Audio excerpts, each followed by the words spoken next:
Hi everyone and welcome to the E blues scale lesson that you've been waiting for, alright? There's going to be a lot of beefy stuff in this. I'm going to be sharing with you things that have helped me so much along the way. Licks and tricks and scales and runs and everything, alright? I'm throwing it all into this lesson for you, so I really hope you enjoy it. Now, we're going to look at the E blues scale not just in one position, a few different positions along the neck. We're also going to look at a blues run that will connect all the dots and make things really simple and fluid for you. And we're also going to be looking at some licks and fills and tricks and stuff like that, things that I use a lot. Basically, we're going to be learning muscle memory. Alright, so this stuff took me years to learn, but I hope this gives you a little shortcut so that if you learn these things in a musical way. What I mean by that is rather than learning, the scale, we're going to be learning it in lick format, I suppose, like, for example, alright? So, right away you're going to have something musical to do with all the scales. You won't have to figure it out afterwards, alright? So, by the end of this lesson, you'll be able to play lots of cool bluesy stuff all over the fretboard, I promise. Alright, so let's start at the start, right? We've got to look at the very first position, the open E blues scale, alright? So, just going over the scale first, we have 3-0, 3-0, 3-2-0, 2-0, 2-1-0, 3-0. Alright, now you want to play that with the right fingers. 1 for 1, 2 for 2, and 3 for 3, alright?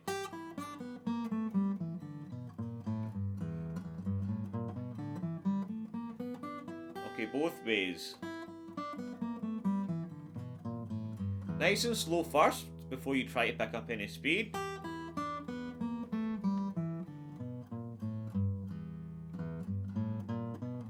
Alright. And if you can, try and use alternate picking. Alright, if you can. Okay, because eventually you're going to have to do it. That's the truth. So it's better to learn it right the first way rather than relearn it later. Like I did. Okay, so also try playing in triplets, alright? So playing in counts to 3. 1, 2, 3, 1, 2, 3.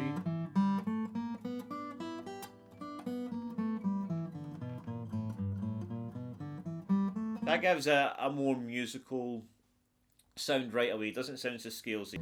So next, we have this scale. Okay, now let's learn how to do something cool with it, alright? So I'm going to show you a couple of licks to play to take you up that scale. So let's look at this one first.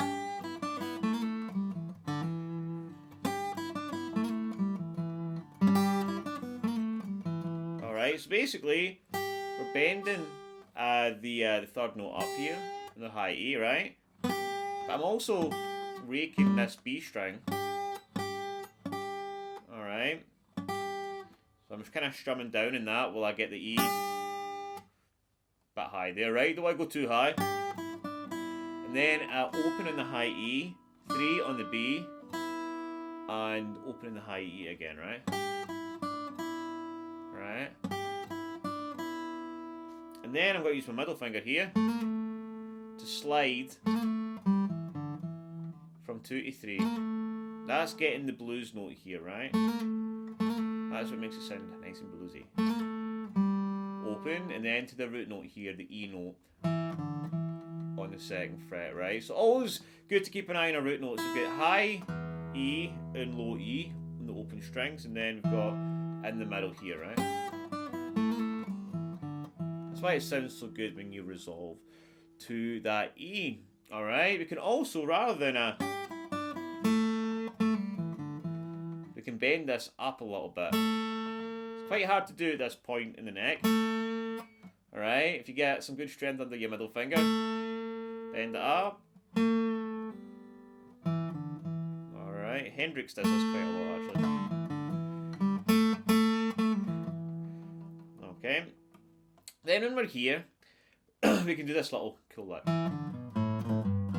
Alright, 2-0 on the D, 2 on the A, and then we're going to go open on the A, 1-0, pull off, sorry.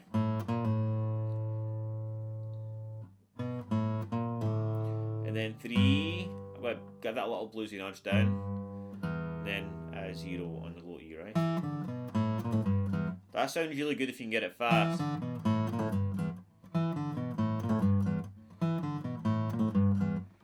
Alright, so far.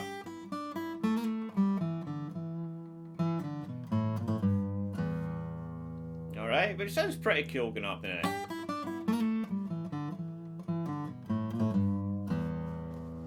Alright, now, after you've learned that, we need to learn the little extension that goes with the open E blues scale.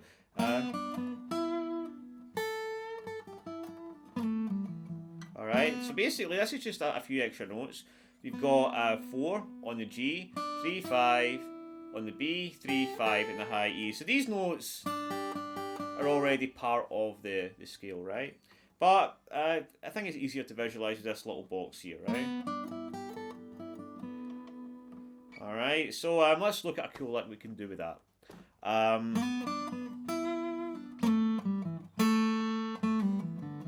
Alright, so we'll slide from 2 with our middle finger to 4, 3 with our index, back to 4 with our middle finger. Again, make sure you use the right finger in here or this just won't work. Right, so 4, 3, 4, and then I'm going to hammer on from 3 to 5. This again is another root note here, right? Okay, and then back to 3, 4, slide to 2, open, and then to the E note on the D string, and then finish it off with a little.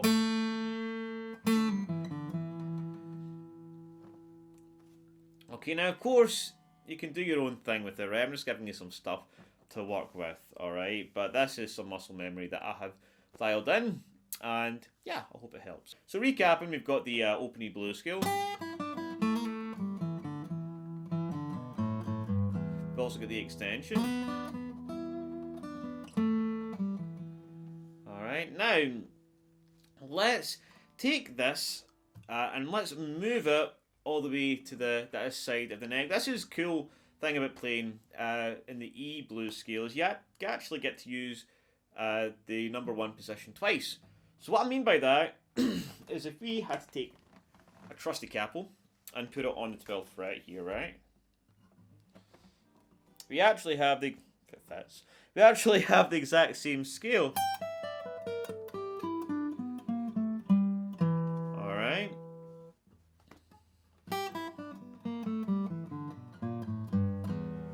Okay, but obviously we're not going to be like moving capos about when we're playing. It just means that we use our index finger to play all the open notes, right? So that really brings us into shape 1 of the pentatonic scale, but we're going to add the little blues notes in there as well, right? So you'll know shape 1.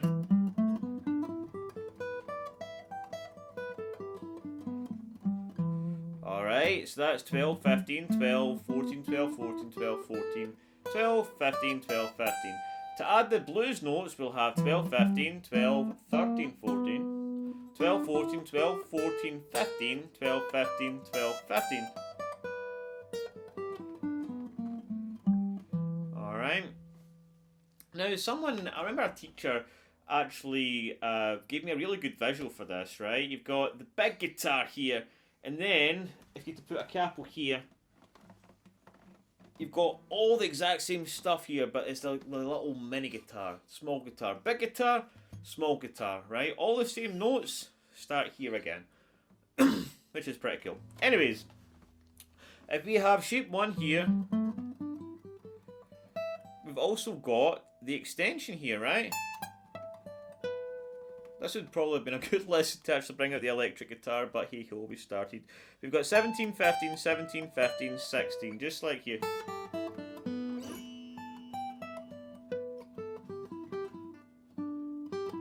Alright, so we've got all the same stuff that we can do here, The finger will be a little bit different, right? So just...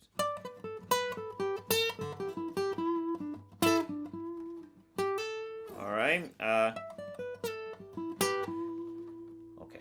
So yeah, we've got shape number 1 here and shape number 1 here. Now all we have left is the rest of the guitar, right? So what do we do with this part here now, right? So we have a bluesy run that can connect them all. But what we're going to look at first is actually shape 4, because there's a lot of juicy stuff in shape 4. It's actually quite similar to shape 1, and I think a good shape to work with. So let's look at the pentatonic pattern first, right? We've got 7, 10, 7, 10, 7, 9, 7, 9, 8, 10, 7, 10, right?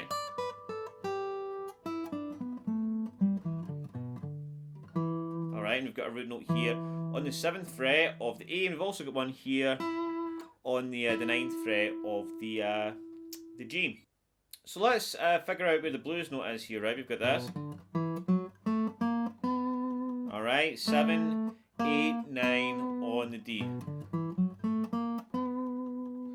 Okay, and yeah, again we've got a root note here on the 9th, on the G, and the 7th on the A.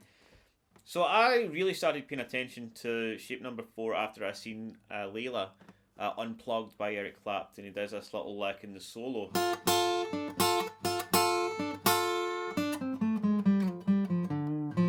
Alright, which is using shape 4 in the key of D minor. So we've got to use that Clapton lick, and we're going to navigate shape 4 using some of his technique there, right? So we're going to first start with this little double stop thing, right?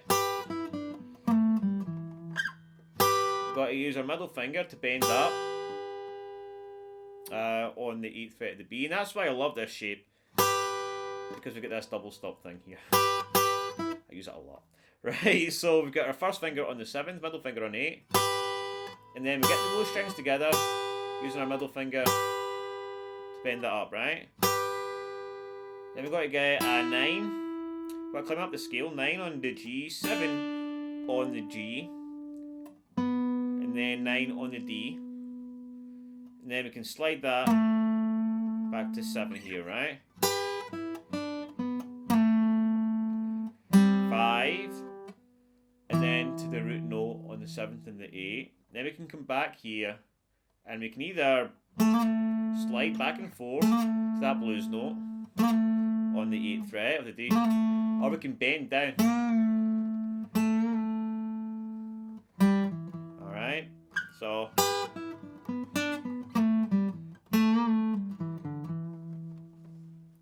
alright, so I have a little practice with that, and that is shape 4. So far we have shape 1, we've got the open E blues scale, right? We have shape 1 again over here. Then we've got shape 4. Now we're going to look at a run that includes it all and brings it all together, right? This is pretty cool. So watch this. We've got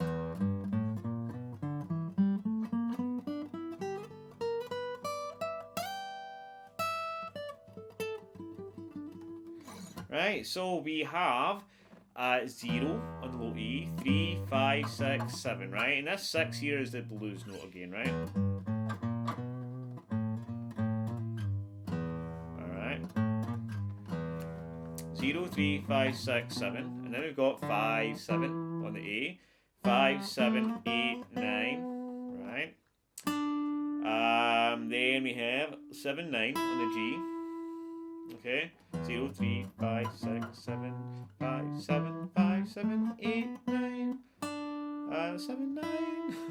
And then we've got to bring our middle finger down to the B. We've got 8, 10, 11, 12. Okay. And then we have 10, 12 on the high E. And then that's us into shape 1 and a little extension over here. Alright, so again.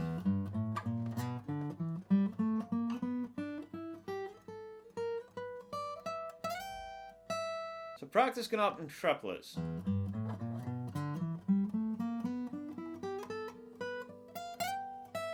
Just makes things a little bit more musical. And that is shape number, well, that is just a run that includes a variety of shapes. So yeah, So what happens? So now basically you have shape number one. You can open E blues scale. You've got the extension. You've got the exact same over here. And the extension. You get shape number 4. And you've got the run to bring them all together.